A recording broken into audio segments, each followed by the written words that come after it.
श्रीमद राजचंद्र पत्रांक 249 249 तारीख 5/6/2000 श्री देवचंद भाई पुणे। नमो अर्यंताणम नमो सिद्धाणम नमो आयर्याणम नमो उवज्जायाणम नमो लोये सवसावणम नमो समय साराय स्वानुभूत्या चकास्ते चित्त स्वभावाय भावाय सर्वभावांतरचिले मंगलम भगवान वीरो मंगलम गौतमो गणी मंगलम कुंद कुंदार्यो जैन धर्मोस्तु मंगलम सर्व मंगल मांगल्यम सर्व कल्याण कारकम प्रधानम सर्वधर्माणम जैनम जयतु शासनम ओंकार बिंदु संयुक्तम नित्यम ध्यायन्ति योगिनो कामदम मोक्षदम चैव ओंकाराय नमो नमः। श्रीमद राजचंद्र वचनामृत पत्र नंबर 249। आत्मज्ञान होने के बाद कार्तिक महीने में आत्मज्ञान हुआ है और जेठ महीने में पत्र लिखा है। क्या लिखा है? ओम नमः। કરાર કાળ હોવાથી જીવને જ્યાં વૃત્તિની સ્થિતિ કરવી જોઈએ ત્યાં તે કરી શકતો નથી। આ કાળ જે છે દુષ્મ કાળ, દિનેશ્વરની ભાષામાં કહીએ તો પંચમ કાળ એટલે દુષ્મ કાળ છે। વેદાંતમાં એને કળિયુગ કહેવામાં આવે। સતયુગ નથી, આ કળિયુગ છે। એમાં કુસંગ વધારે થાય, અસત્સંગ વધારે, સત્સંગ ઓછો થાય। સત્સંગ ક્યાં થાય છે એ ગોતવું પડે। સાચો સત્સંગ ક્યાં મળે એ બહુ મહેનત થી ગોતવું પડે ને તો જ। બાકી તમને બધા એવા જીવો ભટકાશે કે જે કુસંગ કરતા હશે, રાગ દ્વેષ મોહમાં પડ્યા છે અને અસત્સંગમાં જ રહે છે। એમને સત્સંગની કોઈ આરાધના કરતું નથી। ખાવા પીવાને ઊંઘવાનો કમાવા ધમાવાનો વખત મળે છે પણ કોઈને સત્સંગ કરવાનો વખત મળતો નથી। શું થાય છે? પૂર્વના પાપ અને પુણ્ય અનુસાર જિંદગી પૂરી કરે છે પણ નવી કમાણી કઈ કરતા નથી। સત્સંગ કરે, નવી સમજણ આવે, જીવનનો અંદરની યાત્રા શરૂ થાય અંતરંગની, ધર્મ પ્રત્યેની, તો ભવિષ્ય સુધરે। પણ એ તો કોઈ કરતું નથી કેમ કે આ કાળ જ એવો છે, કરાળ કાળ છે। એમાં અરિયંત ભગવાન નથી પ્રગટ રૂપે। આજથી 2500 વર્ષ પહેલા તો ભગવાન મહાવીર સ્વામી વિચારતા હતા, બધાને સત્ય ધર્મની વાત સમજાવતા હતા। એમનો પ્રભાવ પણ હતો। સ્વર્ગથી ઇન્દ્ર આવીને પણ એમ નમસ્કાર કરતા હતા। એની सभा में, हाँ, उनकी सभा में स्वर्ग से देव आदि देव देवियां आदि भी आते थे और सबको धर्म की प्रभावना आदि होता था, वितराग धर्म की बातें वो कहते थे और उनका पुण्य भी था, तब उनकी बात सुनते भी थे। आज ऐसी बात करने वाले न तीर्थंकर भगवान है, न महान आचार्य है, न महान तपस्वी योगीराज मुनिराज हैं। ज्ञानी भी मिलते हैं तो कहाँ है हमको पता नहीं। सत्संगी तो मिलना ही दुर्लभ हो गया है। 2 जने मिलेंगे तो संसार की पूरी बातें करेंगे लेकिन आत्म कल्याण की बात कोई नहीं करता है। आपस में पति पत्नी भी आपस में संसार की बात करेंगे, सहयोग कैसे बढ़ाना, परिग्रह कैसे बढ़ाना, वो बात करेंगे, लेकिन आत्म कल्याण कैसे करना वो बात पति पत्नी भी नहीं करते हैं। देखो क्या इस टाइम ऐसा खराब है। કરાળ કાળ હોવાથી જીવને જ્યાં વૃત્તિની સ્થિતિ કરવી જોઈએ, उपयोग और ध्यान में ये बात रखना है कि मुझे आत्म शांति करना है, आत्म शांति पाना है। वो हमारा जन्म भी उसलिए हुआ है, ये मनुष्य जन्म भी हम भवों को काटने के लिए, जन्म मरण से मुक्त होने के लिए, मोक्ष का प्राप्ति होगा इसके लिए मिला है। लेकिन जीव का वो ध्यान नहीं है। जीव का ध्यान यहाँ जब मनुष्य गति में आया तो शरीर की संभाल रखने में, परिग्रह को बढ़ाने में, कुटुंब कबीले को ध्यान रखने में, बिजनेस में, घर गृहस्थी में, उसमें फंस गया। बालपन तो खेल कूद में गया, दीवानी भोग विलास में गई, जमाने जमाने में। वृद्धावस्था आई तो ना आग काम करे ना नाक काम करे, सीधा बैठ भी नहीं सके, शरीर रोगों से ग्रस्त हो जाए और आत्म कल्याण करने का सूझे कहाँ से? सीखता ही नहीं है, दुखों से घबरा जाते हैं। क्या करें, क्या करेगा ये? तो करार काल होवाથી जीव को जहाँ वृत्ति की स्थिति करनी चाहिए, जहाँ ध्यान देना चाहिए, जो हमारा कर्म बंधन होकर के अनंत जन्म मरण का पाप के बोतले बांध रहे हैं हम लोग, तो ये आगे नहीं बढ़े, बंधन से मुक्त हो गए, ऐसी ज्ञान, ऐसा उपयोग, ऐसी जागृति हम नहीं कर पाते हैं। क्योंकि टाइम में कोई ऐसा कोई करे तो पागल लोग समझे उनको। क्या अगर ऐसा कोई जागृति रखे अपने आत्मा की, तो ऐसी जागृति अपने परिणाम को रखेगा तो वो क्या करेगा, उसका चित्त संसार से हट जाएगा। इस संसार की छोटी मोटी बातों को वो गिनता रहेगा नहीं, गिनती नहीं करेगा, सब जगह एडजस्ट कर लेगा, तो वो कायर कहलाता है। क्या लोगों में सब दम नहीं है कुछ, वो तो धर्म धर्म करता है सारा दिन, उसको ठिकाना नहीं है, व्यवहार कैसा है उसको भान नहीं है। लोग उसको, संसार के लोग उसको पागल समझते हैं, जबकि वो अच्छा काम करता है, लेकिन लोग उसको साथ नहीं देते हैं। लोगों को कैसा चाहिए, परिग्रह की बात करो, पैसा कमाने की बात करो, इज्जत आबरू की बात करो, परिग्रह बढ़ाने की बात करो, बाहर में दिखावा करो, वो बात हम लोगों को पसंद ना है। आत्मा की बात करो तो उठ के खड़े हो जाएगा, कोई आए ही नहीं। पैसा कमाने की बात करो तो पूरा हॉल भर जाएगा। क्या कोई मंत्र देता हूँ, मैं तावीज देता हूँ, कोई मांगो तो सब दुख दूर हो जाएगा आपका, लड़का नहीं होता तो लड़का हो जाएगा, कोर्ट में केस चल रहा है तो आप जीत जाओगे, क्या बीमारी आपकी दूर हो जाएगी, लो भस्म लेके जाओ सब ठीक हो जाएगा, इतना जाप करना सब ठीक हो जाएगा। ऐसा अगर हमारे सुविधा देने वाले कहीं है तो वहां तो भीड़ लगती है। और जहाँ आत्म शांति की बात करते हो तो वहाँ कोई आने तैयार नहीं, टाइम नहीं है लोगों के पास। ये करार कार्ड है, पंचम कार्ड में ऐसा ही होता है। मुश्किल से 8-10 आत्मार्थी मिल जाए सच्ची भावना वाले, बहुत हो गया है। इतना भी इस काल में मिलना मुश्किल है। सुनने वाले बहुत होंगे, एक तो सुनने वाले में पूरे कहाँ आते हैं, उसमें भी छटके आते हैं, उसमें से भी पाने वाले कितने हैं, सही आत्मार्थी कितने हैं, बाकी वो सुन के चले जाने वाला, याद रहा रहा, नहीं रहा नहीं रहा, कार्य किया किया, नहीं किया नहीं किया। કરાર કાળ હોવાથી જીવને જ્યાં વૃત્તિની સ્થિતિ કરવી જોઈએ ત્યાં તે કરી શકતો નથી। સદધર્મનો ઘણું કરીને લોપ જ રહે છે। सत्य धर्म है जिससे आत्मा शांति हो, वो तो ज्यादातर तो लोग उसकी आराधना करते ही नहीं। लोग तो बहुत बहुत तो क्या करते हैं, ज्यादातर तो पाप में ही लिप्त रहते हैं। 90% लोग ऐसे मिलेंगे जो अपने अंतःकरण पे हाथ रख करके सही बोले तो क्या बोलेंगे, जीवन में क्या किया है, पाप ज्यादा किया है कि पुण्य ज्यादा किया है कि धर्म किया है। 90% से ज्यादा लोग आपको ये कहते हुए मिलेंगे कि हमने जीवन में पाप पेट भर के किया है, इतना पुण्य नहीं किया है हमने, धर्म तो किया ही नहीं है। क्योंकि आत्मा को देखा और धर्म हो गए ना, तो कहाँ से धर्म हो, धर्म तो किया ही नहीं है। और पुण्य और पाप में से पुण्य कम किया है और पाप ज्यादा किया, ऐसे लोग बहुत मिलेंगे आप।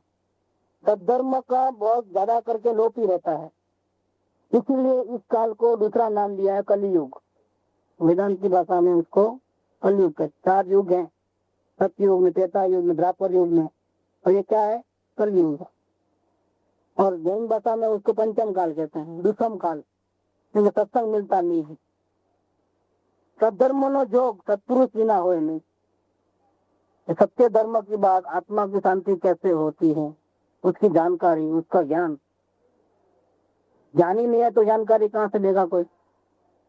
जहाँ ज्ञानी है वहाँ वो जानकारी मिलेगी। बाकी लोग तो क्या करते हैं, जब ज्ञानी जाने के बाद क्या करते हैं, उसका बड़ा पुतला बनाते हैं, क्या उसका जन्मदिन, उसका सम्यक जन्म की दिन, उसका मृत्यु दिन, उस दिन सब भगत इकट्ठे होकर के भक्ति करते हैं। क्या उनके जो पोस्टर रहता है उसको हार माला पहनाते हैं, भजन गीत गाते हैं, उनको याद करते हैं, उनके उपकार को याद करते हैं, और सब स्वामी वास्तव्य का भोजन पेट भर के करके अपने घर में चले जाते हैं। क्या फिर याद नहीं करते, साल में 3 बार याद करते हैं उनको। जब ज्ञान हुआ था वो दिन, जन्म हुआ था वो दिन, मृत्यु हुआ था वो दिन। ऐसे 3-4 ज्ञानी का होता है तो कम से कम 12 प्रसंग बनते हैं साल में। एक दिवाली का प्रसंग होता है, पूनम को एक समझो ऐड करे तो 12 महीने के 12 पूनम होती है। तो वो क्या करने का, धर्म वरम सत्संग तत्व ज्ञान कुछ नहीं, भक्ति वो करके जय जयकार बुला करके वापिस अपने धंधे में लग जाते हैं। यहाँ अपन आए उतना भी करते हैं, वो भी बहुत लोग थोड़े हैं, उतना भी करने वाले तो वही थोड़े नहीं है कुछ, सब लोग नहीं आते हैं। उसमें से भी कोई कोई जीव कोई ऐसी गलती होती है, आखिर तो वो भी नहीं रहा है, क्योंकि ज्ञानी पुरुष नहीं है तो सच्ची धर्म की बात कौन सुनाएगा। अवलोकन करना है, भेद ज्ञान करना है, आत्म शांति का सही उपाय क्या है वो कौन समझाएगा। तो सद्धर्म का योग कैसे होगा। तो ज्ञानी के दर्शन हो गए, ज्ञानी की वाणी मिले तो वो आपको सही रास्ता बता सकेंगे। ज्ञानी नहीं है तो जीव भक्ति करते हैं, क्या उनको रास्ता नहीं मालूम। अगर दो आत्मार्थी होंगे तो भी इसमें कोई ज्ञानी नहीं है तो क्या होगा। तो मेरे को भी आत्म कल्याण करना है, तुमको भी आत्म कल्याण करना है, तो रास्ता एक दूसरे को पूछते रहेंगे, लेकिन इसमें कोई अथॉरिटी नहीं है कि कोई ऐसा कह सके कि नहीं यही रास्ता सही है, क्योंकि वो खुद को अनुभव नहीं है ना। इसलिए बैठ करके पुराने शास्त्र पढ़ करके उसका अर्थ करके मेरे को ये समझना आता है, आपको ये समझना आता है, चर्चा विचारणा करते हैं, लेकिन यही शांति का रास्ता है। ऐसा अथॉरिटी से कोई कह नहीं सकता है। जब तक वो नॉलेज ही हमारे पास नहीं है कि हमको शांति के लिए क्या करना है, किस प्रकार से हमको प्रवृत्ति करना है, कौन सी क्रिया करना है, तब तक हम क्या करेंगे, तब तक हमारा कोई भी कार्य सफल नहीं होता है। हम ऐसे के वैसे हमारा टाइम बर्बाद करते हैं। सद्धर्म का योग सत्पुरुष के बिना होते नहीं है। क्यों? क्योंकि असत में सत होता नहीं है। जहाँ असत्य है वहाँ सत्य कैसे होगा। अंधेरे में प्रकाश नहीं होता है। ऐसे शांति का रास्ता क्या है और ज्ञानी मिले बिना हमको समझने कभी आने वाला नहीं। और हमको सबको शांति चाहिए और ज्ञानी के बिना कोई रास्ता बताएगा नहीं, तो हमको क्या करना चाहिए शांति के लिए। खुद ही हाथ पैर मारना चाहिए तो ज्ञानी को ढूंढना चाहिए। बीमार पड़ते हैं तो दवा खुद ही कर लेते हैं कि डॉक्टर के पास जाते हैं। अभी एक बार बुखार आया, डॉक्टर ने प्रिस्क्रिप्शन लिख के दिया, क्या दवा लिया, रोग मिट गया 2-4 दिन। बाद में 4 महीने के बाद वापिस दोबारा बुखार आया। अब इसमें होशियारी थी, क्या होशियारी थी, होशियारी ये थी कि हमारे पास पहले भूतकाल में बुखार आया तब तो प्रिस्क्रिप्शन संभाल के रखा है, अभी जाऊंगा तो दोबारा 50 रुपया ले लेगा। इसलिए क्या करना, पुराना प्रिस्क्रिप्शन निकाला, जाकर के दवा लेके आया। लेकिन अब से जो बुखार था वो क्या था, मलेरिया का था, सर्दी जुकाम का नहीं था। अब क्या होगा हाल बताइए। ऐसा करने जाता है तो क्या होता है, फायदा होता है कि नुकसान होता है। तो इस प्रकार से नहीं है कार्य करना। जब जब भी बीमार पड़ते हो तब बीमारी को जानकर शरीर शास्त्र के विज्ञानी जो होते हैं डॉक्टर लोग, उनकी सलाह लेना पड़ता है। वो पैसा लेता है लेकिन अपने को उल्टा खबे से बताता है। आप इसे बोलता है कि आप मेरे को रिपोर्ट देना, 3 दिन के बाद बताना, दवा कम करना है ज्यादा करना है, वो कर सकता है। कभी कभी क्या होता है, रोग ऐसा रहता है कि पहले एक दवा देनी पड़ती है, उसका रिजल्ट आने के बाद दवा चेंज करके दूसरी दवा देनी पड़ती है, दवा की मात्रा कम करनी पड़ती है, चेंज करना पड़ता है। ये हम कैसे ये करेंगे। रोग मुक्त होना चाहते हैं लेकिन अपने आप हम रोग मुक्त होने का प्रयत्न करेंगे तो रिएक्शन हो सकता है, दवा उल्टी काम करती है, केमिकल लाइन का नॉलेज नहीं है तो गड़बड़ होता है। तो यहाँ ये बात यह है कि सद्धर्म का योग, सच्चा धर्म क्या है, आत्म शांति कैसे मिलती है, इसका जानकारी, इसका योग जब तक हमको ज्ञानी पुरुष नहीं मिलेंगे तब तक हमको समझ में नहीं आएगा। हम वही क्रिया कान भक्ति वो ये करते रहेंगे और समझ लेंगे कि हम कितना न कितना तो कर रहे हैं ना, कोई खाली थोड़े बैठे हैं। देखो सुबह जाकर के माला फेरते हैं, प्रतिक्रमण करते हैं, राय की प्रतिक्रमण, देव की प्रतिक्रमण, 2 प्रतिक्रमण करते हैं। क्या रात को जो पाप किया उतना भी अनजाने में जाने अनजाने में सीधे प्रतिक्रमण कर दिया, सब छुटकारा। दिन भर में तो क्या हो, रात को सत्य समय कर लिया, हो गया ना पाप का माफ तो बोल दिया ना, सॉरी बोल दिया ना, अब क्या है, तब छोड़ देगा ना, हमको कोई कुछ करेगा नहीं। ऐसा प्रतिक्रमण नहीं चलता है, इससे कोई कार्य नहीं होता। पाप तो कितना घंटा करो, 22 घंटा, और प्रतिक्रमण कितना घंटा करो, तो 1 घंटा, शाम में घंटा।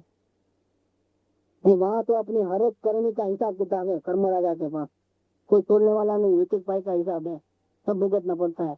ऐसा कोई सस्ता नहीं है कि आप 22 घंटा करो और 2 घंटा प्रतिक्रमण करने से सब पाप निकल जाएंगे, निद्रा हो जाएगी।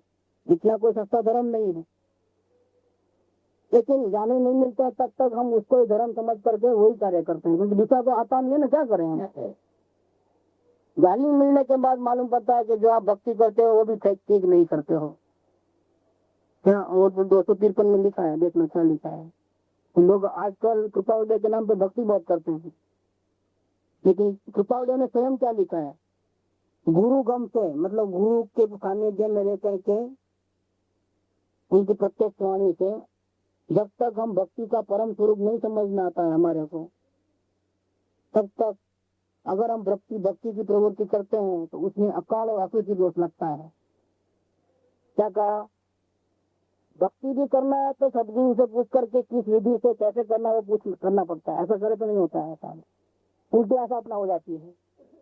गुरु गमे કરીને જ્યાં સુધી ભક્તિનું પરમ સ્વરૂપ સમજાયું નથી તેમ તેની પ્રાપ્તિ થઈ નથી, ત્યાં સુધી ભક્તિમાં પ્રવૃત્તિ કરતા અકાળ અને અશુચि दोष लागे છે। बोलो क्या करना, मतलब हमारे हाथ में सबसे आसान तरीका क्या है, उपवास आदि नहीं कर सकते कोई बात नहीं, शास्त्र नहीं पढ़ सकते कोई बात नहीं, भक्ति तो कर सकते हैं ना।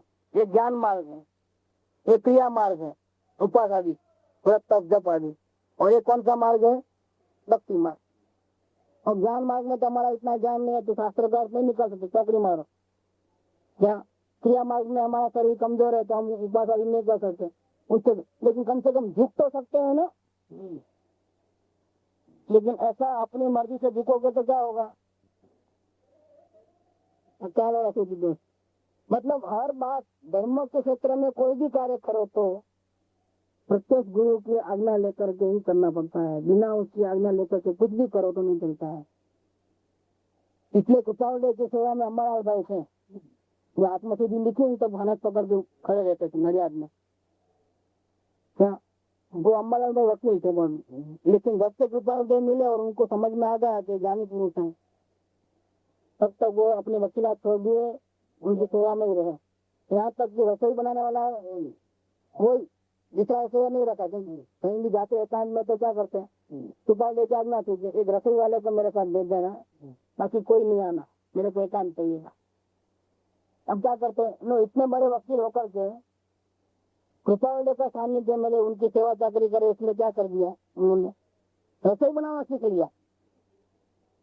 क्या करा, शायद कोई मिला नहीं इसलिए मैं बनाया था, आपको डिस्टर्ब नहीं करूंगा, मैं बहन कोई प्रश्न नहीं पूछूंगा, आप जैसा दिन में रहे ऐसा रहो, आपको घड़ी घड़ी में डिस्टर्ब, खुद आत्मा के बारे में भी नहीं पूछूंगा बस, लेकिन मेरे को आप अपॉइंट करो, आपकी सेवा चाकरी है, मैं कुछ मांगूंगा नहीं, आप जरा भी आपको हैरान नहीं करूंगा, आप जैसा बोलेंगे ऐसा ही सुनेंगे। देखा यहाँ के भक्त लोग ऐसे हैं कि जबरदस्ती खिला लेते हैं, और गुरु लोगों का ध्यान नहीं रखते हैं, ये खाओ खाओ, गुरु को नहीं चाहिए तो ये खाना पड़ता है।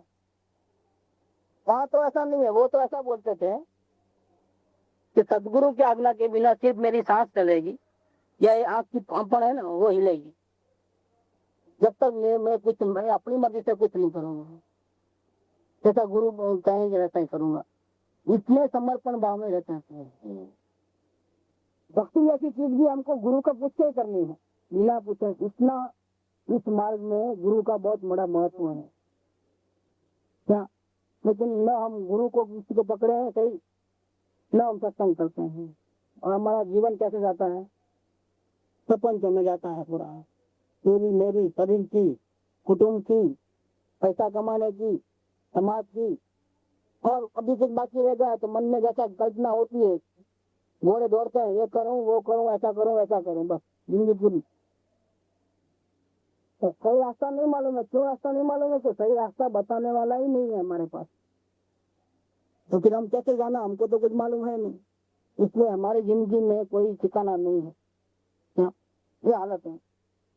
ઘણું કરીને સત્પુરુષના દર્શનની અને જોગની આ કાળમાં અપ્રાપ્તિ દેખાય છે। तो पंचम काल में क्या होता है, नियम ऐसा है कि इस पंचम काल में जहाँ सर्वज्ञ भगवान नहीं है वहाँ कोई ज्ञानी पुरुष का जन्म नहीं होता है। जितने भी जन्म होते हैं सब अज्ञानियों का होता है, क्योंकि सत्संग नहीं मिलते हैं वहाँ ज्ञानी पुरुष जन्म नहीं लेते हैं। ज्ञानी पुरुष का इतना पुण्य होता है कि जहाँ जाते हैं वहाँ उनको सत्संग, सर्वज्ञ भगवान, इनकी सब पानी देता होती है। तो यहाँ आने के बाद चित्त प्रसाद करके कोई जीव ज्ञानी बन सके, लेकिन ज्ञानी पुरुष को यहाँ करके वहाँ पैदा नहीं होता है पंचम काल में। क्योंकि यहाँ सत्संग नहीं मिलता है, क्या करेंगे वो? उसका तो पूरा जिंदा कैसे रहेगा? सत्संग के बिना ज्ञानी पुरुष जिंदा नहीं रह सकता है। उसका तो खुराक ही वही है क्या? ज्ञानी पुरुष को कुसंग में तो एक सेकंड भी नहीं रहना है और सत्संग में भी नहीं रहना है। उनके मुख से बात निकलेगी तो भी आत्मकल्याण की बातें निकलेगी। उनके मन में चिंतन चलता होगा तो भी आत्मा का, या तो किसी चीज को कैसे कल्याण करे वही बात चलती होगी। उसके दिमाग में दूसरा कुछ सुनता नहीं है। व्यापार धंधा होने पर भी इसको कुछ सुनता नहीं है। और बिना सत्संग के, तत्व चिंतन के, आत्म के अनुभव से रह नहीं सकते हैं। तो इस काल में इनके जन्म नहीं होते। इसीलिए यहाँ के लोगों को सत्पुरुष का दर्शन मिलना भी दुर्लभ है और उनका योग मिले, प्रत्यक्ष वाणी का समागम मिले, वो भी बहुत मुश्किल है। कोई कोई जीवित ज्ञानी बन जाता है पुरुषार्थ का, ऐसे कृपादेव है, कानी स्वामी है, ऐसे ग्रंथ घंटा का परमागम पढ़ करके उनको आत्मज्ञान हो जाता है। और वो फिर दूसरे जीवों पे करुणा करके सब से समझाते हैं परमागमों के। इसमें से भी कोई जीव योग्य होता है, वो उनके सानिध्य में आकर के जैसा बताया वैसा वो भी आत्मज्ञान करता है। ऐसे जीव बहुत विरले हैं, बहुत कम। सुनने वाले बहुत, समझने वाले बहुत, उससे कम, और समझ करके प्राप्ति करने वाले और भी कम, गिनती में होंगे दो चार। ऐसे कोई हमारे को मिल जावे और अपने को ऐसे समझावे, उनका दर्शन होवे, ऐसा उनका योग मिले प्रत्येक वाणी का, बहुत मुश्किल है। घणों करीने जा करके सत्पुरुष के दर्शन की और इनके सानिध्य की इस काल में अप्राप्ति है। जब ऐसा है, हालत ही ऐसी है, तब सद्धर्म रूप समाधि मुमुक्षु पुरुष को कैसे मिले? अज्ञानी को तो मिला ही नहीं, लेकिन मुमुक्षु, जिसको शांति चाहिए, ऐसा जीव, मुमुक्षु को भी ज्ञानी के दर्शन करना मुश्किल है। क्योंकि है तो मिले ना, नहीं हो तो कहां से मिले? जिसको तड़पन लग गई है तो मुझे संसार से छूट जाना है, ऐसे तड़पन वाले जीव भी बहुत कम है। ज्यादातर तो किसी को पड़ी नहीं आत्मकल्याण, ऐसे जीव ज्यादा है। लेकिन कहते हैं कि जब ज्ञानी पुरुष के दर्शन ही मुश्किल है तो आपकी तड़पन आपके अंदर रह जाएगी। जब तक वो नहीं मिलेंगे तब तक रास्ता कौन दिखाएगा? आप भटकते रहो, तड़पते रहो। ऐसे अपने इतिहास में भी ऐसे केस बन गए हैं। जैसे नरसिंह मेहता को ले लो, मीराबाई को ले लो, तो उनको शांति चाहिए थी, शांति के लिए सब कुछ नचावा करने को तैयार। क्या कोई नहीं मिला तो उन्होंने कृष्ण भगवान को पकड़ लिया है परोक्ष रूप में, और ऐसी भक्ति की कि आज भी वो मीराबाई प्रख्यात है कि नहीं है? क्यों? संसार में उनको कहीं रस नहीं रहा, महलों को छोड़ा, विष भी पिया उनके लिए, अपमान सहे, ताने सहन किए, लेकिन भक्ति ऐसी की कि सब भूल गए, सुख भोग विलास सब भूल गए। तो प्रत्यक्ष नहीं मिले तो परोक्ष में ऐसी भक्ति कर ली उन्होंने। ऐसे बहुत से जीव हैं जो इस प्रकार से भक्ति करते हैं, लेकिन क्या करें, फायदा नहीं होता है। फायदा होता है, फायदा कब होगा? प्रत्यक्ष कोई मिले तो ही फायदा होता है। परोक्ष की आप चाहे जितनी भक्ति कर लो, महावीर स्वामी की चाहे जितने गुणगान गा लो, अभी आप गलती करते हो, महावीर स्वामी आने वाले हैं कहने के लिए कि आप ये गलती करते हो, या नहीं ऐसा करो करके नहीं आने वाले। भक्ति करना गुनाह नहीं है, लेकिन उससे कोई फायदा होने वाला नहीं है। फायदा कब होगा? जब प्रत्येक सत्पुरुष को ही मिलेंगे तो ही फायदा होगा, जब तक फायदा होने का सवाल नहीं है। ये बात कहना चाहते हैं कि आप भले ही आत्म शांति के लिए तड़पते हो, मुमुक्षु बन चुके हो, लेकिन तड़पना एक बात है और रास्ता मिलना दूसरी बात। आप तड़पते हो, रास्ता नहीं मिला तो क्या करो? आपकी यात्रा रुक जाएगी। हाँ, इतना जरूर है कि अगर सच्ची तड़पन होगी तो इस गांव में नहीं तो अगले गांव में भी आपको सदगुरु का योग मिलेगा। सत्संग की सच्ची भावना होगी तो सत्संग अभी नहीं मिलता है तो भविष्य में भी कहीं ना कहीं कुदरत आपको कांटेक्ट करा देगी। उतना पुण्य आपके इकट्ठे हो जाएंगे भावना से। लेकिन काम कब होने वाला है? कि जब मिले तभी। जब तक तो आप बस बैठे क्या, जब तक ज्ञानी पुरुष नहीं मिले तब तक आगे की यात्रा शुरू नहीं होती। आप कितना भी शांति के लिए तड़पो, रास्ता बताने वाला तो कोई मिलना ही है, प्रत्यक्ष अनुभवी पुरुष मिलना है। परोक्ष नहीं चले। हमारे पास समय सारा भी है, आचार्य देव के ग्रंथ हैं, रानी स्वामी के 8,500 साल की टेप प्रवचन है, गजानन महाराज की भी गीत कैसेट है, उनके पत्र लिखे हुए वो भी है, कृपाउदे का ये ग्रंथ है। लेकिन आप पढ़ करके उसका अर्थ करके दे, नहीं कर पाते हैं। डॉक्टरों की भाषा, अनुभवियों की भाषा कौन समझेगा? डॉक्टर की भाषा है वो डॉक्टर समझेगा। पढ़ना हमको आता है, लेकिन एक कौन सी दवा किस काम में आती है वो कौन समझे? देखिए, ऐसे ही ये जो अनुभव प्रदान ग्रंथ है, एक एक वचन समझे तो अगर सही में उतर जाए तो हमको भी आत्मा का अनुभव हो सकता है। लेकिन हम पढ़ते हैं तो समझ में नहीं आता, और अनुभवी पुरुष पढ़े, उसका विवेचन करे तो हमारी अकल काम नहीं करे, कोई अलग भी निकलता है अर्थ, हम समझे वैसा अर्थ नहीं निकलता है। अनुभवी होगा तो एक वचन का अर्थ ऐसा निकलेगा जिससे हमको आत्म शांति की प्रेरणा मिले, आत्म शांति का रास्ता खोले। हम पढ़ेंगे तो फटाफट पढ़ लेंगे, भाई हम आधे दिन में इतना तो पढ़ लिए, पढ़ डाला, क्या बोलते हैं, पढ़ और डाला, भेजे में नहीं उतरता है और समझ में नहीं आता है, पढ़ डाला बस, ऐसा होता है। ऐसा पढ़ना नहीं होता, एक एक चीज में अमृत है, एक एक वाणी में, एक एक अक्षर में भाव छिपा है, लेकिन समझ में नहीं आता है। समझ में नहीं आएगा तब तक जीव सही जो प्रवृत्ति करनी चाहिए वो कर नहीं पाता है। तो दया करके सत्पुरुष के दर्शन की और इनके प्रत्यक्ष योग की इस काल में अप्राप्ति दिखाई देती।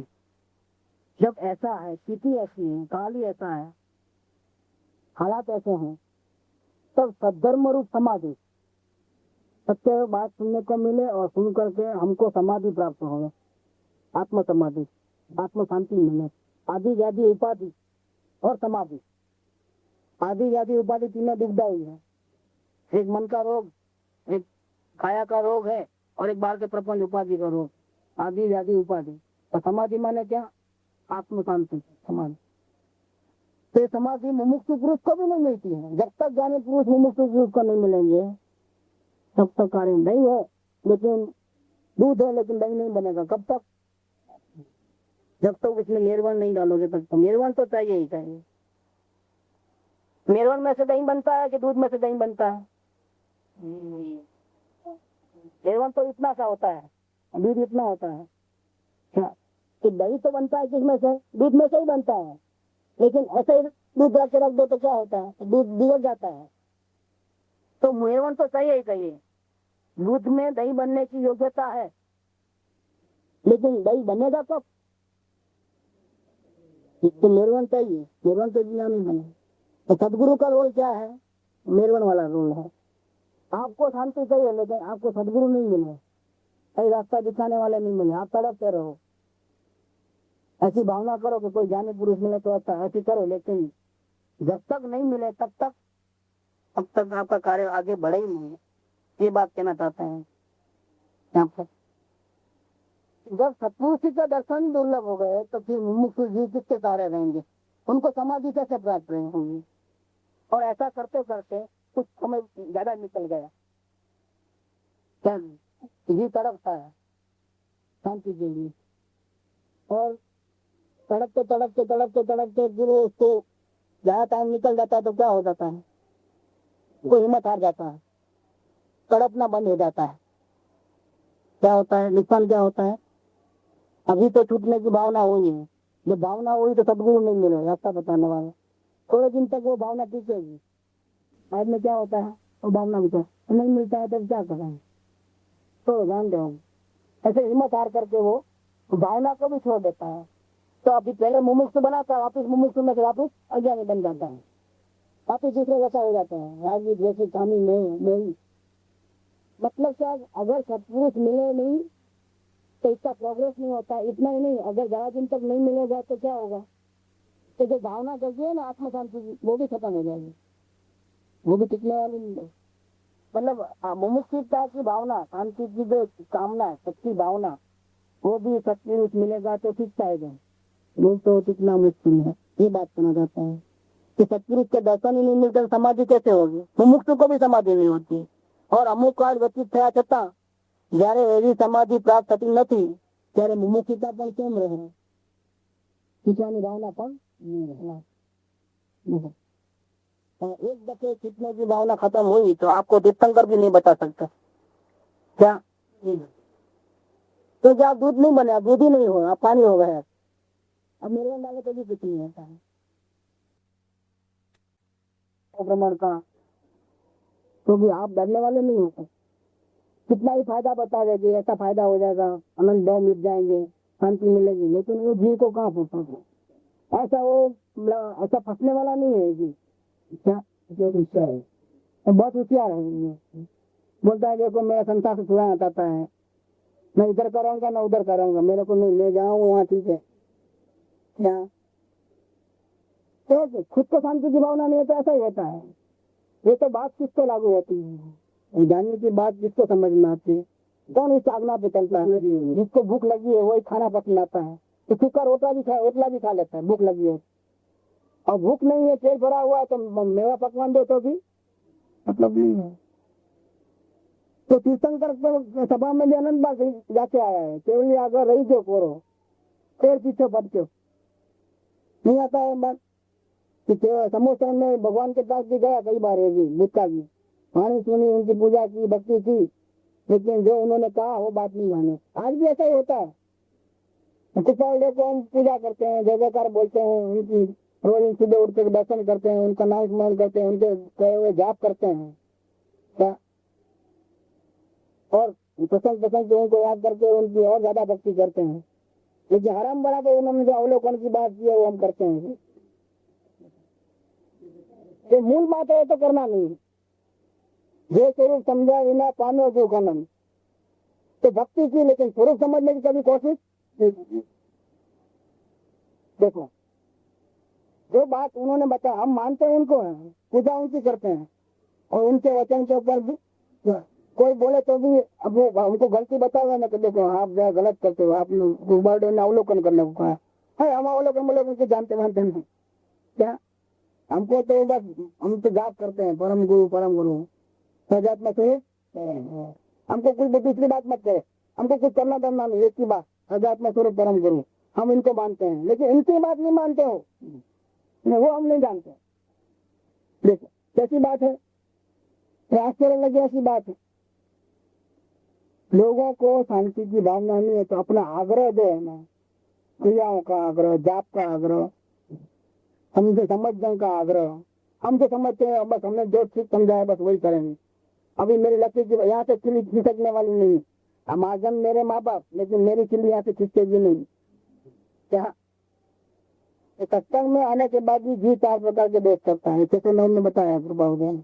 एक तो अपना आग्रह नहीं करता है, क्रियाओं का, अपने संप्रदायों का, जो कुल धर्म का रिवाज है, अपने ने जो सोच के रखा है कि धर्म ऐसे होता है, शांति ऐसे मिलती है, ऐसी जो अपनी मान्यता है वो छोड़ने को तैयार नहीं होगी। जब वो नहीं छोड़ेगा तो नया कैसे ग्रहण करेगा, जगह ही नहीं है। तो आग्रह अपना सत्संग में सुनता है, पुण्य के उदय से सत्संग मिला है, लेकिन अपना आग्रह छोड़ता नहीं है जी, तो नया ग्रहण होता। तो ये गलती वो है, अपना मिथ्याग्रह होता है। तो नहीं, आपकी बात हमारे पहले नहीं पड़ती, हमारा जो वो ठीक है, वो 2-4 उपास करना है तो कर देता है, 8-10 माला फेरनी है तो फेर लेता है क्या। ये कितना दान दिखाना है, तो चले 50,000 लाख रुपये, लेकिन अवलोकन तो मेरे से नहीं हो सकता है, इतना हमारा वो समझ नहीं करे नहीं आता है। और अभी वो अभी अपना जो चलता है वो इसमें मजा आती है, अभी अपने को कुछ नया कुछ चेंज नहीं करना है। अगली बात ये हमारा मिथ्याग्रह रहा है, कोई कोशिश भी करने को दी थी अभी एक मिथ्याग्रह। दूसरा हो गया स्वच्छंद। स्वच्छंद में क्या होता है, आप जो कहते हो बिल्कुल सही बात है, हमको भी लगता है कि हम कृपालदेव की बात नहीं मानते हैं। अभी हमारी समझ में आता है कि नहीं, अवलोकन करने को भी कहा है, लेकिन अभी तक हमारा ध्यान गया नहीं। लेकिन हम करेंगे तो अपनी मनमानी से करेंगे क्या, मालूम है कि हम गलती में, लेकिन अभी हमने इतने साल से करते आए, अभी वही करेंगे। तो लोग क्या बोलेंगे, अभी आते नहीं हो, क्या बात है, किधर हो, क्या करते हो आजकल, अभी हम जो करते हैं वही ठीक है। इतना हम क्या मालूम रखते हुए गलती समझ में आने पर भी हम स्वच्छंद से चलते हैं, ये हो गया स्वच्छंद नाम। एक मिथ्याग्रह, दूसरा स्वच्छंद। अब तीसरी बात, सत्संग सफल क्यों नहीं हुआ, तो मिथ्याग्रह भी छोड़ दिया और स्वच्छंद भी नहीं करना है, जैसा ज्ञानी बोले वैसा ही करना है, क्योंकि हमारी गलती हमको समझ में आए। लेकिन कब करना है भैया, आज नहीं कल। आज क्या काम है, थोड़ा निपटा के आता है क्या, थोड़ा ये काम है, थोड़ा वो काम है, थोड़ा ये ठीक ठाक करके फिर आ जाता है, फिर वही करने का है। मतलब समझ में आया है, लेकिन वो कार्य करना भी है, लेकिन कब करना है, इसका नाम क्या है, प्रमाद। ये 3rd नंबर का पॉइंट। और कल कभी आने वाला नहीं, आज रोकड़ा ने कल, और कल कभी आती नहीं है। तो लड़के का शादी कर लूं, बाद में फ्री होकर करूंगा, तो पोते का मुंह देख लूं, क्या ऐसा चलता है लफड़े पूरे, जब तक यमराज आता है। फिनिश बात। इसका नाम है प्रमाद। समझ में आता है, जाने की आज्ञा में चलता है, चलना है, ऐसा वो बार बार सोचता है, लेकिन वो कर नहीं पाता है क्योंकि प्रमाद जोगता है। और अब 4th नंबर, प्रमाद भी नहीं करता। अभी बैठा, क्या ज्ञानी ने क्या कहा है, अपना स्वरूप समझो। वो अपना स्वरूप कहाँ है, जो देव में विराजमान अपना भगवान आत्मा, उसको देखना है। देखना है तो देखने को बैठा। अभी जो प्रिपेरेशन करनी चाहिए ना, जो बेसमेंट की, वो नहीं किया है। तो क्या देखने को बैठा तो क्या दिखता है, अंधेरा दिखता है, कई प्रकार के विचार दिखते हैं। भूतकाल की 20 साल पहले की बातें अभी याद आती है। जब आत्मा को देखने बैठता हूँ तब जिसका पैसा दिख गया था, कभी आने वाला नहीं है, गीले पन्ने पे लिख दिए हैं, कुछ बात तो 5-10 साल भी हो गए हैं, वो बात अभी याद आएगी देखना। और पीछे देखोगे तो कुछ नहीं होता है। यहाँ 5 मिनट बैठोगे तो कमर दिखती है, सर में दर्द होता है, बेचैनी हो जाती है, पैर सुन हो जाते हैं, गर्मी से महसूस होता है, मच्छर कर लेते हैं, कुत्ते की आवाज डिस्टर्ब करती है। ये सब यहाँ होता है तब जब आत्मा देखने को बैठता है।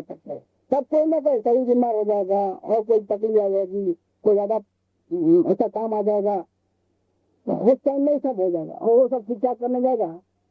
तो अभी वर्तमान में बैठना वो भी नहीं होगा। इसका नाम है इंद्रिय विषयों की अपेक्षा। तो 4th नंबर की गलती। कृपा देने 4 गलती बताइए, 4 गलती जब तक है तब तक हमारा सत्संग सफल होने वाला नहीं है, क्योंकि हम टालते रहेंगे बात। एक तो आग्रह कारण नहीं होगा, दूसरा सत्संग के कारण नहीं होगा, तीसरा प्रमाद के कारण, चौथा हमारी अपेक्षा के कारण। उसी टाइम में भूख लगेगी, उसी टाइम में प्यास लगेगी, उसी टाइम में सब लफड़े से जाएंगे। जब बैठेंगे तभी तब कोई ना कोई काम याद आ जाएगा, हम काम नहीं करेंगे।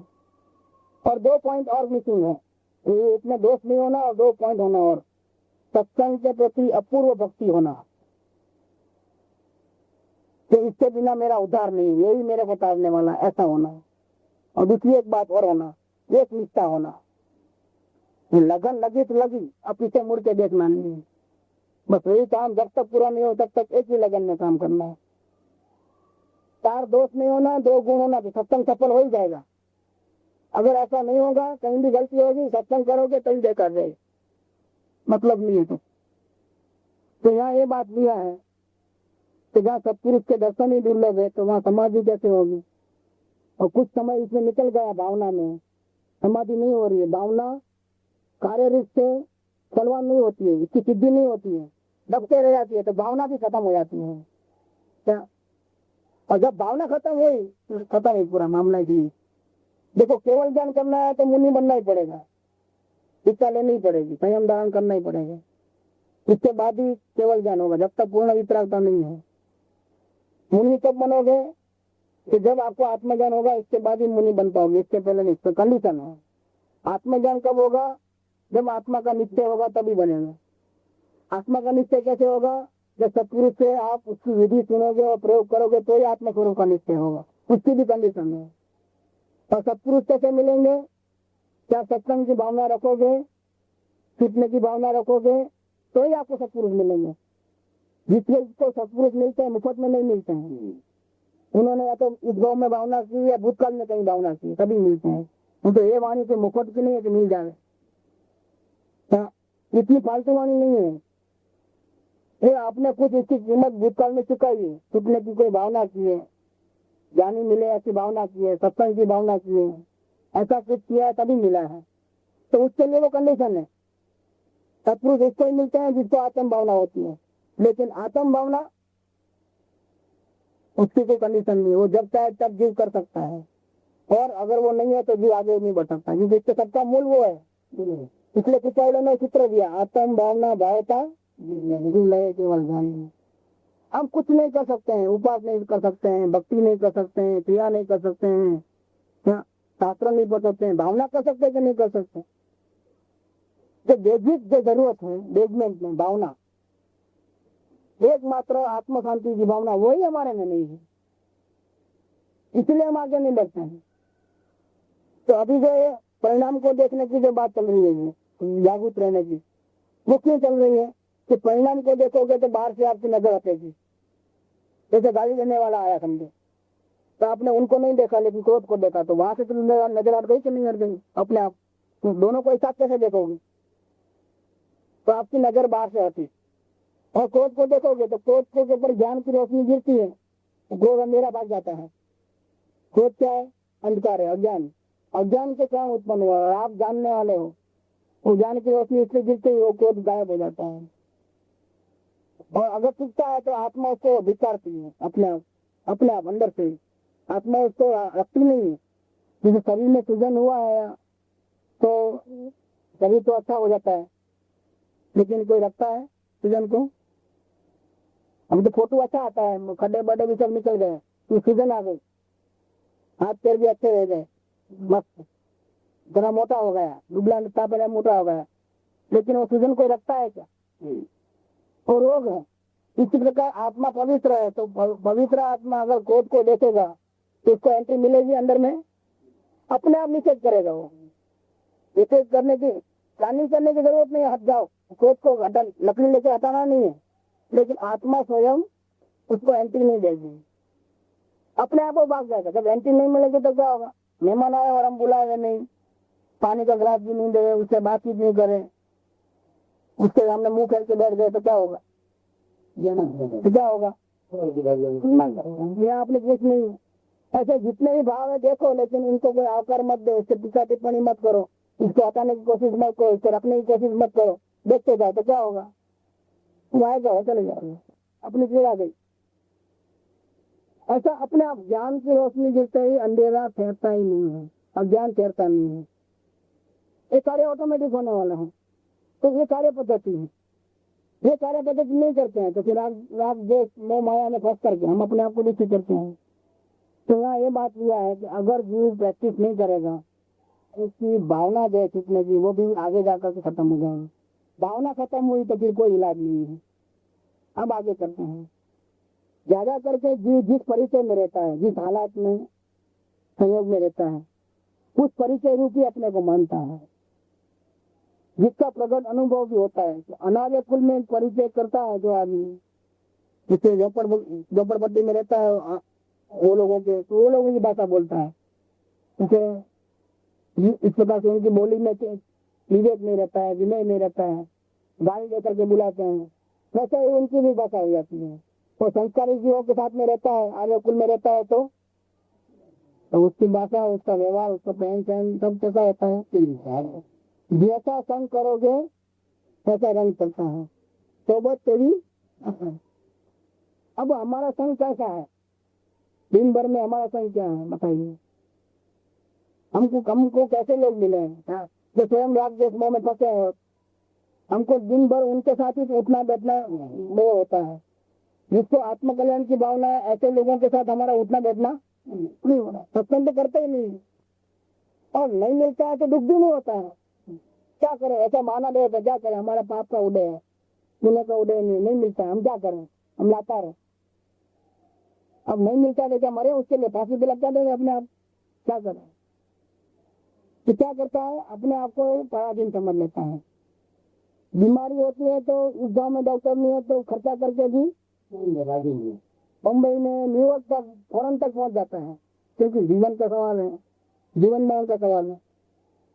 बहुत से नेता लोग तो वहीं जाते हैं, इंडिया में जैसे डॉक्टर है ही नहीं, क्या उधर सीधा भाई लंदन में, अमेरिका में आए पास कराया तो वहाँ क्या अपने गांव का पैसा है, जेब का पैसा तो है नहीं, तो वहीं जाते हैं। ऐसे जीव अपने जीवन को बचाने के लिए कुछ भी करता है, कहीं भी जाता है। अपने आत्मा को बचाने के लिए 2 कदम भी इसको चलना नहीं है। क्या करें? सत्संग नहीं मिलता है ना। अगर आपको बहुत दया आती है तो आप हमारे घर पे आकर के रह करके हमारे को सुनाओ, वो भी हमारे टाइम से, बिजनेस अवर्स में नहीं। सुबह जल्दी उठ करके सुनाओ, हम आ जाएंगे, कैसा भी उठ जाएंगे। आप क्या करें? आए हैं तो यहाँ और सामने भी इतना लेट रखो कि हम दुकान में धंधा अच्छा करके आ जाए। बाद में इतना हमको नहीं जमता है, क्या करें? बेंगलोर में हमारा ऐसा ही हुआ, सुबह 7 बजे से 8 बजे, रात को 9:30 के 10:30, क्योंकि सबको बिजनेस जाना है, घर की संभालना है, क्या करें। तो आप हमारे, हमको आने की फुर्सत नहीं है भैया, आप आओ इधर आके। तो क्या होता है, इसमें हमारी भावना की कमी होती है, तो हमारा माहौल ऐसा है, इस प्रकार से हम ऐसे आता है, सत्संग हम नहीं करते हैं, नहीं मिलता है तो हमको कोई अंदर से रोना भी नहीं आता है, सत्संग ही नहीं करेंगे जब, और बाकी सब करते हैं, कीर्तन करते हैं और सत्संग करते हैं, और सत्संग नहीं करते हैं तो हमारे हाल क्या होंगे, हमारे संस्कार कैसे पड़ेंगे, जैसा संग करोगे वैसा वाकई। अब ये समस्या है तो है, सबको समस्या है, अभी तक जो बात चली समस्याएं की चली। अब कृपाउदय ने ऐसी समस्या में से समाधान बताया आपने कि ऐसी जब हालत में फंस गए हैं हमारे पाप कर्म के उदय से, ये हमारी भावना सही नहीं होने के कारण, अब क्या करें, कुछ इसका रास्ता तो निकालना पड़ेगा ना। स्थिति तो ऐसी है, काल तो पंचम काल है, सत्संग तो मिलता नहीं है, भावना तो कभी होती है कभी नहीं होती है, भावना भी सही नहीं है, अधूरी भावना है। और ऐसे ही अगर चलते रहेंगे, इसका इलाज नहीं करें तो क्या होगा, तो मनुष्य बहुत बर्बाद हो गया है। तो हालात तो ऐसे है, लेकिन अब सामना कैसे करना उन हालातों को, इसका सुंदर उपाय यहाँ बताया है इस सत्र के अंदर। माते मोटा पुरुष हो, એટલે जो आचार्य सर्वज्ञ देव, वितराग देव, विनेन्द्र देव, ऐसे बड़े महापुरुष, और इनके कारण हमने भी ऐसा दृढ़ निश्चय किया है, उन्होंने भी निश्चय किया और हमने भी अपने अनुभव से ऐसा ही निश्चय किया है। कौन सा निश्चय किया है कि जीव को सत्संग यही मोक्ष का परम साधन है। क्या निश्चय किया आप, तो अगर हमको समय दर्शन की प्राप्ति करना है या हमको मोक्ष चाहिए तो हमारे लिए कंपलसरी क्या है, आप बड़े पूजा भक्ति करो, उपवास करो, क्रियाकांड कितनी भी करो, सत्संग नहीं करते हो, खलास, आपकी मुक्ति नहीं है। क्योंकि जो विद्या है अंतर्मुख होने की, वो सत्संग के बिना कभी मिलती नहीं है, सत्संग नहीं मिलती है। इसलिए ज्ञानी पुरुषों ने, सर्वज्ञ देव ने, संतों ने, आचार्यों ने, उपाध्यायों ने, मुनियाजों ने और सभी ज्ञानी धर्मात्माओं ने और हमने भी, मतलब कृपाउदय ने भी ऐसा दृढ़ निश्चय किया है कि जीव को सत्संग यही मोक्ष का परम साधन है। सत्संग नहीं है तो ये जीव डूब जाएगा, वापिस इसकी गति की यात्रा चालू हो जाएगी। तो थोड़े दिन मनुष्य गति में इतना आयुष्य उतना रहेगा, आगे पोटला बांध करके हो जाएगा भटकने के लिए, उसका उद्धार नहीं है। सत्संग नहीं करेगा तो मोक्ष भी नहीं मिलेगा। ऐसा क्यों? પોતાની સન્માનને વિશે યોગ્યતા જેવી છે તેવી योग्यता धरावनारा पुरुषों संग के सत्संग करो। सत्संग किससे कहना कि हमको भी जन्म मरण से छूटना है और आपको भी जन्म मरण से छूटना है, आपको भी दुख नहीं चाहिए, हमको भी दुख नहीं चाहिए, लेकिन दोनों को रास्ता नहीं मालूम है। लेकिन फिर भी हमको एक ही सफर के प्रवास में इसलिए आपस में बैठ करके आदान प्रदान करते हैं। कोई बात आपको समझना है, कोई बात हमको समझना है। जैसे यहाँ सब एक रुपया एक कॉइन लेकर के आते हैं, 10 जने बैठे हैं, मैं अपने बगल वाले को दे देता हूँ, वो उसको दे देता है, अपना वाला रुपया उसको दे देता है, मेरा रुपया इनके पास है, हमारे बाजू वाले का रुपया इधर मेरे पास है, ऐसे सब एक दूसरे को दे देते हैं। तो क्या होता है, सबके पास कितना रुपया रहा, एक रुपया सब जितना लाए उतना ही रहा ना। और सत्संग में बैठने के बाद 10 जने का अपना अपना विचार व्यक्त करते हैं कि आत्म शांति के लिए क्या करना। तो एक आदमी के पास कितने विचार होंगे अब सत्संग करने के बाद, एक रहेगा कि 10 रहेगा, 10 में। ऐसी कैसे शांति मिले, इसकी चर्चा विचारना से भी बहुत कुछ रास्ता खुल सकता है, कम से कम नजदीक तो जा सकते हैं। कोई क्या सुझाएगा, कोई क्या सुझाएगा, ऐसा होता है। सत्संग में ये फायदा होता है। आगे कहते हैं મોટા પુરુષના સંગમાં નિવાસ છે એને અમે પરમ સત્સંગ કહીએ છીએ। મોટા પુરુષ અને જ્ઞાની પુરુષ, इसको ज्ञान दशा प्राप्त करनी है, समय दर्शन की प्राप्ति करनी है, वो तो साधन मुमुक्ष ही है, उनका संग है वो सत्संग है। लेकिन ज्ञानी पुरुष है, हम लोग सब बड़े अज्ञानी है, लेकिन एक ज्ञानी पुरुष है इसके अंदर, और वो हमको समझावे, शांति का उपाय बतावे, तो उसका नाम क्या है, परम सत्संग। परम सत्संग है वो, તેને અમે પરમ સત્સંગ કહીએ છીએ। કારણ પરમ સત્સંગ क्यों कहते हैं उनको क्योंकि इसके जैसा एना जेवू कोई हितस्वी साधन आ जगत में हमें जोयू नहीं, सांभळ्यू नहीं। ये कृपावंडे कहते हैं हम लोग सत्संग जियो और भक्ति बस, तो हमारा लाइन उल्टी है। कृपावंडे ने क्या करने को कहा है? सत्संग करने को कहा है। जहाँ अकेली भक्ति और सत्संग नहीं है, तत्व ज्ञान के आदान प्रदान नहीं है, विचारना नहीं है, वो रास्ता तो बिल्कुल गलत है। कृपावंडे को मानना नहीं है वो रास्ता, क्योंकि इसमें जीव का कोई कल्याण होने वाला नहीं। जीव का कल्याण, मोक्ष का परम साधन कौन है? सत्संग है। ये बात है। इनको हम परम सत्संग कहते हैं, कारण कि इनके जैसा कोई हितस्वी साधन इस जगत में हमने देखा नहीं है, हमने सुना भी नहीं है। इसका मतलब क्या होगा? जिसको अभी आत्मा शांति चाहिए, इसको क्या करना चाहिए? ये कंपल्सरी है। जब तक परम सत्संग मिले तो परम सत्संग करना है। ज्ञानी पुरुष के साथ में निवास, उनका सानिध्य, उनकी आज्ञा का पालन, उनके दर्शन, वो जरूरी है। वो नहीं मिले सेकंड अल्टरनेटिव में फिर हम जैसे चाहना वाले तो संसार से छूटना चाहते हैं, ऐसे बजे जीवों के साथ विचारों का आदान प्रदान हो गए और डेली सत्संग हो गए, ये जरूरी है। अब आगे कहते हैं तो चलो परम सत्संग में हम जाए, लेकिन ज्ञानी पुरुष मिलते नहीं है, तो फिर हम दूसरा एक ऑल्टरनेटिव कर लेते हैं। भूतकाल में बड़े बड़े महान आचार्य हो गए, उनके शास्त्र लेकर के पढ़ेंगे या उनके फोटो को रख करके उनके दर्शन करेंगे, या उनका जो लिखा हुआ है उसको पढ़ेंगे, उसके पे विचार करेंगे और उसके बारे में बात। कोई ऐसा समझ लेता है कि अभी तो जिंदगी कितनी है और इस दुनिया में कहाँ ढूंढने जाए ज्ञानी को, और हम रहे अज्ञानी, वो अज्ञानी, कैसे पहचानेंगे? ये भी प्रॉब्लम तो बहुत एक तो क्षेत्र में है कि नहीं, हम जहाँ रहते हैं, हमारे पड़ोस में रहे तो अच्छा, हमारे घर में रहे तो और अच्छा, क्योंकि कहीं जाना नहीं पड़े ना, खर्चा बच जाए ना। क्या बाजू में ही रहना, जब चाहे तब बुला ले घंटी दबा कर। हमको जाना, लेटर लिखना, ट्रंकोल करना, ये सब जरा सुविधा नहीं है, मतलब तो उसमें मजा नहीं आता है, ऐसा होता है। तो यहाँ कहते हैं तो फिर वही रास्ता निकालते हैं। जब ज्ञानी के बिना होने वाला नहीं है तो हम क्या करें? महावीर स्वामी का फोटो लगाया या कानी स्वामी का लगाया या कृपादेव का लगा दो, तो सुबह उठ करके उनका दर्शन करना, उनका चेहरा देखना, उनकी भक्ति करना, उनकी किताब पढ़ लेना, और अपने को जो समझ में आता है उसको समझना, नहीं समझ में आता कोई बात नहीं, जैसा है ऐसा करना।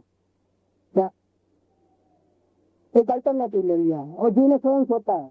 ज्ञानी पुरुष नहीं कहते हैं ऐसा, जो क्या कहते हैं ज्ञानी पुरुष? पूरे થઈ ગયેલા મોટા પુરુષનું चिंतन कल्याणकारक છે।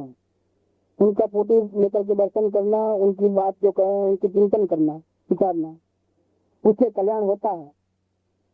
लेकिन वो कल्याण नहीं होता है। कौन सा कल्याण? तथापि स्वरूप स्थितिનું कारण થઈ શકતું નથી। इतना है कि पाप से बचेगा, भावना जो है छूटने की उसको बरकरार रखेगा, उसको इंटैक्ट रखेगा। लेकिन अंतर्मुख होकर के उसको आत्मा का दर्शन हो जाए, वो नहीं होने वाला है। असल में असली काम तो वो है, अपना स्वरूप समझ में आ रहे वो नहीं होने वाला है। पाप से बचोगे, भावना चालू रहेगी, लेकिन स्वरूप स्थिति का कारण नहीं बन सकता है। अपनी फायदा वो नहीं होने वाला है, सम्यक दर्शन नहीं होता है। कारण क्या कारण भाई इसका? वो तो बहुत बड़े महान पुरुष थे, तीर्थंकर थे। कारण कि जीवे શું કરવું તે તેવા સ્મરણથી સમજાતું નથી। हमको अभी वर्तमान में क्या करना, वो कौन कहेगा? अभी हमको क्या करना, वो हमको समझ में नचेत दर्शन से ऐसे उनको याद करने से समझ में आता नहीं है। प्रत्यक्ष जोगे, अगर प्रत्यक्ष कोई सदगुरु है हमारी आंखों के सामने है पर वो समझाते भी नहीं है, मौन है, तो भी हमको स्वरूप स्थिति हो सकती है, ऐसा लिखा है। देखो, और चुपचाप रहेंगे, फिर बोलेंगे नहीं, पूछेंगे तो भी कुछ नहीं बोलेंगे, चुपचाप रहेंगे, तो भी स्वरूप स्थिति हो जाएगी। एक संभवित मानते हैं। प्रत्यक्ष जोगे वगर समझावे पर स्वरूप स्थिति तभी संभवित मानिए थे। और परोक्ष में चाहे जितना उनके वचनों का चिंतन मनन करो, स्वरूप स्थिति नहीं होगी। और प्रत्यक्ष में रहते हैं, कुछ बोलते नहीं, चुपचाप है, तो भी उनकी मुख मुद्रा, उनके दर्शन मात्र से अपने भाव खिल जाते हैं तुम्हें। ओ सत्पुरुषना वचनामृत मुद्रा हमें समागम सुसुप्त चेतन में प्रतिव्रति में धीर रखना, दर्शन मात्र से पर निर्दोष, अपूर्व स्वभावना प्रेरक, स्वरूप प्रकृति अप्रमत संयम અને પૂર્ણ વિતરાગ, નિર્વિકલ્પ સ્વભાવના કારણભૂત, છેલ્લે અયોગી સ્વરૂપને પ્રાપ્ત કરાવનાર એવા જ્ઞાની પુરુષો સત્પુરુષો ત્રિકાળ જયવંત વર્તો નથી આવતી વાત અપાવડીમાં એ વાત कहते हैं यहाँ આગળ कि अगर ज्ञानी पुरुष हमारी आंखों के सामने प्रत्यक्ष विराजमान है और हमको कुछ समझाते भी नहीं है, लेकिन हम समझने की भावना से गए, लेकिन उस टाइम में वो मौन है बिल्कुल, तो भी उनके दर्शन मात्र से भी हमारे अंदर में शंकाएं दूर हो जाती है। इतना उसके वाइब्रेशन का असर पड़ता है, क्या उनका जो उनके सानिध्य का जो वाइब्रेशन होता है उसमें बहुत सारे सवाल तो हम लेके आते हैं, बिना पूछे जवाब मिल जाता है, क्या देखते ही। और कुछ थोड़े बहुत ऐसी जटिल समस्या होती है तो वाणी का योग होगा तो वो भी निकल जाता है, हमको प्रश्न पूछना नहीं पड़ता है, समाधान अपने आप और विश्वास अपने आप बढ़ता है। एक ज्ञानी पुरुष का लक्षण है। તેથી એમ નિશ્ચય થાય છે, अब निश्चय किया। देखो एक निश्चय पहले किया था सत्संग वाला, कि सत्संग के सिवाय मोक्ष का कोई परम हित से साधन नहीं है। अब दूसरा निश्चय करते हैं, क्या निश्चय किया है? તેથી એમ નિશ્ચય થાય છે કે તે જોગનું પ્રત્યેક સાનિધ્યનું અને તે પ્રત્યક્ષ ચિંતનનું, એટલે જે પ્રત્યક્ષ વાણી સાંભળીને જે ચિંતન થાય અથવા જોઈને ચિંતન થાય એનું ફળ મોક્ષ હોય છે। बोलो अभी मोक्ष मुक्ति के लिए हमको क्या करना? मुक्ति के लिए क्या करना? अगर हमको जन्म मन से छूटना है तो जरूरत है, किस चीज की जरूरत है? सत्पुरुष की जरूरत है। इसके बिना हम जिंदा नहीं रह पाते हैं। इनका प्रत्यक्ष सानिध्य और उनकी वाणी का या उनके दर्शन मात्र से जो अपने अंदर में आंदोलन चलते हैं, चिंतन चलता है, वो चिंतन का कारण में वो चिंतन कारण है और फल क्या मिलेगा? जन्म मरण से मुक्ति। देखो इसलिए अगर हमको मुक्ति चाहिए तो क्या करना है? आत्मदर्शन करना है। तो आत्मदर्शन कैसे करोगे? सत्पुरुष नहीं मिलेंगे तो क्या विधि कौन बताएगा? आत्मदर्शन वही समय दर्शन है, इससे धर्म की शुरुआत है, लेकिन समय दर्शन कैसे करना वो कौन बताएगा?